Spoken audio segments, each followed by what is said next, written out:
adik kan sekarang ini selama 1 tahun lebih udah pembelajaran online ya.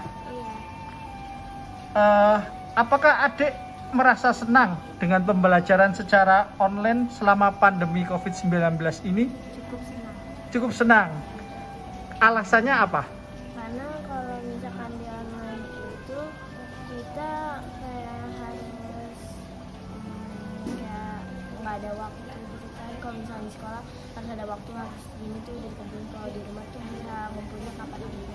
Oke, jadi kebebasan waktu belajar ya. Oke. Selanjutnya pertanyaan kedua. Tantangan terbesar apa nih yang dihadapi selama pembelajaran online itu? Biasanya sih kayak koneksi jaringan gitu atau enggak pas Zoom gitu, saya suka koneksi jaringannya buruk gitu. Oh, koneksi jaringan ya. Oke. Pertanyaan ketiga. Jika boleh memilih nih, adik lebih suka belajar secara online, secara langsung di sekolah, atau kombinasi? Secara langsung di sekolah. Secara langsung di sekolah. Walaupun tadi adik bilang suka ya online ya. Kenapa? Karena kalau di sekolah itu kita bisa berkomunikasi sama teman atau nanya-nanya teman gitu. Itu yang paling utama ya. Tetap saja tatap muka lebih enak ya. Iya. Jadi adik masih kangen dengan teman-teman nih sekarang ini. Iya sih. Oke. Terima kasih Dek Safira. Apakah Bu Wulan merasa senang dengan adanya pembelajaran secara daring selama masa pandemi COVID-19 ini? Jelaskan alasannya. Ya umumnya pembelajaran secara daring lah. Gitu.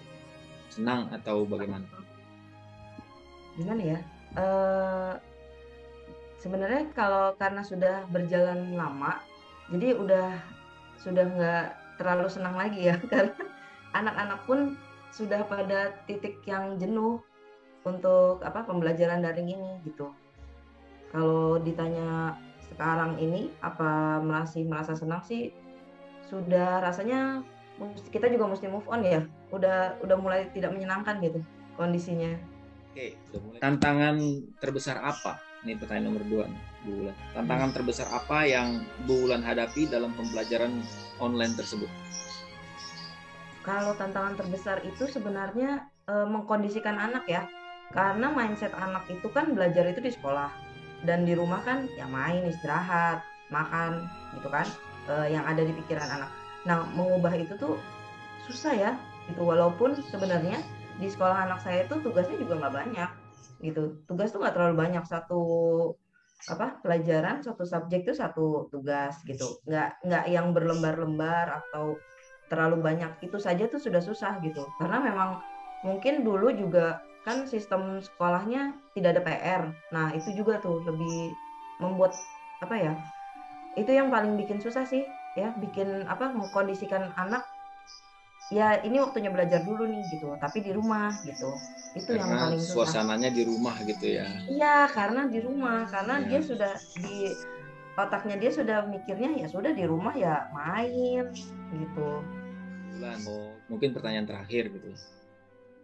Jika boleh memilih, apakah Bu Wulan lebih suka belajar secara daring atau online, secara luring atau tatap muka secara langsung, atau pilihan ketiga nih, secara kombinasi daring luring? Jelaskan alasannya. Kalau kondisinya masih seperti sekarang, sebenarnya memang nggak ada pilihan lain ya. Tapi kan ini sudah berjalan setahun, kita juga udah mulai tahu kan gimana cara menghadapi. Kita udah tahu cara menghadapi COVID ini seperti apa. Jadi maksudnya sih kalau bisa ya, kita kan sudah beradaptasi nih, udah setahun. Kalau bisa sih, kalau untuk saat ini saya sih lebih memilih kombinasi gitu.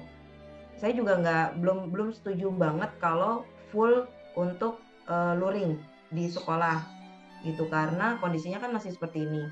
Tapi secara psikologis anak, kalau saya lihat dan beberapa teman yang juga ngobrol ya, ternyata memang kondisinya juga sama gitu. Mereka secara emosional tuh udah mulai ini ya, bosan, dan jadinya jadi kesulitan lah untuk mengkondisikan anak mengerjakan tugas dan lain-lain sebagainya gitu untuk urusan sekolah itu. Jadi kalau untuk kondisi sekarang sih sebaiknya kalau menurut saya sih ya kombinasi ini gitu. Itu apakah Bapak selaku guru SD merasa senang dengan pembelajaran secara daring atau online? Karena selama masa pandemi COVID-19 ini, jika merasa senang, apakah alasannya? Ya, baik. Kalau saya pribadi, untuk permasalahan yang ada ya, itu dari tahun lalu ya. Ini dengan kondisi pandemik seperti ini, dan kalau ditanya senang atau tidak, tetap kita harus menjalankan ya, apalagi dari Menteri Pendidikan mengatakan kita harus melakukan secara online. Tapi kalau untuk saya pribadi agak kurang nyaman itu karena keterbatasan sarana untuk PJJ gitu. Jadi kalau untuk kelas saya pribadi itu ada beberapa orang tua murid itu keterbatasan di fasilitas untuk belajar, sehingga media yang digunakan itu kita harus menyesuaikan dengan orang tua murid gitu. Jadi alhasil para guru tidak bisa menggunakan aplikasi modern. Paling itu sih. Setelah berlangsung hampir 1 tahun ya Pak ya, dan masih merasa kurang senang ya Pak ya? Kalau dirasa kurang senang sih tidak juga. Jadi mungkin agak kurang nyaman saja gitu. Gitu.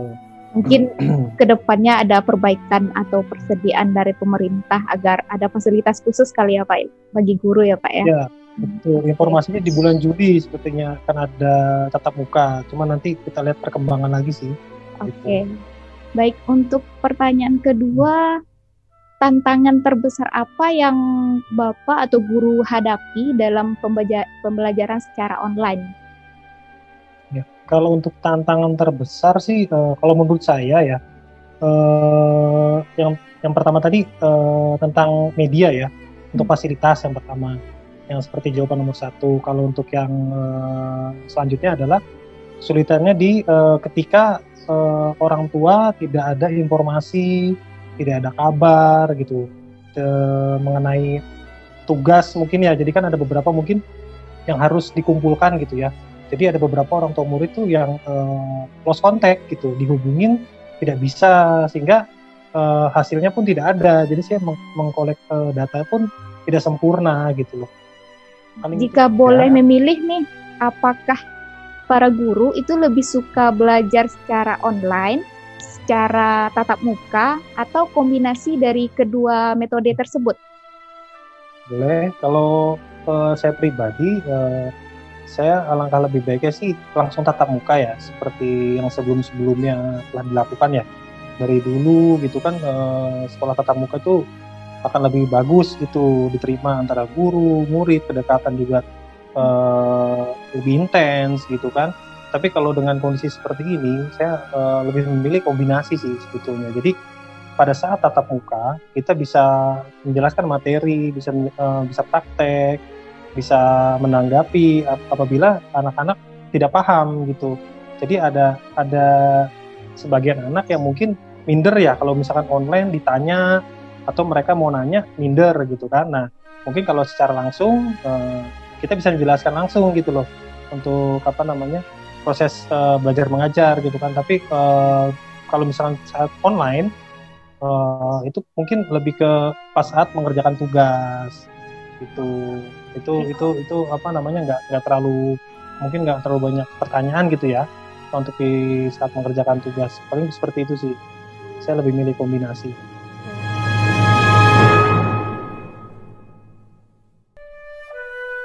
Informasi yang telah kami peroleh dari beberapa narasumber dapat dianalisis bahwa bagi anak-anak SD, mereka cenderung memilih belajar secara tatap muka.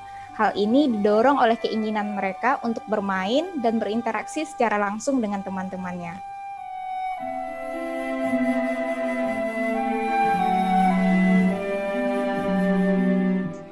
Sedangkan untuk orang tua dan guru, mereka lebih memilih metode pembelajaran secara kombinasi daring dan luring. Pembelajaran kombinasi ini dipilih karena mempertimbangkan keselamatan murid atau anak selama masa pandemi, namun di sisi lain juga untuk mengoptimalkan proses pembelajaran murid tersebut.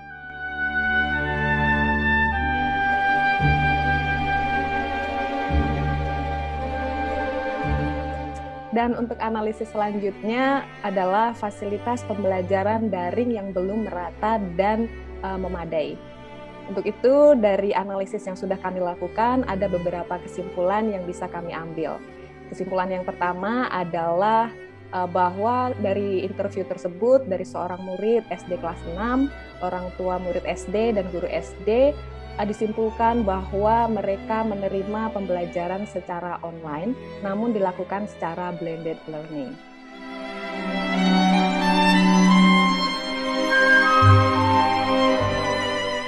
Kontribusi semua pihak, murid, keluarga, guru, dan pemerintah diperlukan untuk mendukung kesuksesan blended learning di era disrupsi teknologi ini.